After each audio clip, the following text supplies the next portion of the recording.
In today's video, I'm going to teach you how to fix a hanging indent in the margin when transferring your document from Google Docs to Microsoft Word. This is going to be an easy to follow tutorial, so let's dive right in. First things first, if you find your text isn't formatted correctly after moving it from Google Docs to Word, don't worry, this is a common issue. A hanging indent, if you're unfamiliar, is where the first line of your paragraph sticks out to the left compared to the rest. This can cause some confusion if it doesn't look the way you want on Word after the transfer. Fortunately, it's a quick fix. Begin by opening your document in Microsoft Word. The first step you'll want to take is to get a clear view of your formatting elements, which will make everything easier. Head to the top of the screen and click on View. In the drop-down menu, you'll find an option that says Ruler. Click that, and you'll now see a ruler displayed at the top of your document.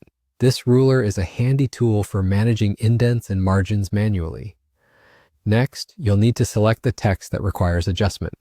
If your entire document needs the fix, the fastest method is to simply highlight everything. You can do this by holding the Control key on your keyboard and pressing the A key. This will select all the text within your document, ensuring that when you fix the indent, it applies uniformly throughout. Once all your text is highlighted, shift your focus back to the ruler at the top. You'll notice that there are different adjustable parts on the ruler, a triangle and a rectangle. For this task, direct your attention to the small rectangle located directly below the triangle. It's crucial to select just the rectangle, as this will specifically focus on adjusting the hanging indent without altering the entire paragraph indent. Click and hold the small rectangle, dragging it left or right to its proper position according to your preference or document requirement. By moving this rectangle, you adjust the hanging indent, eliminating the unwanted formatting that may have carried over from Google Docs.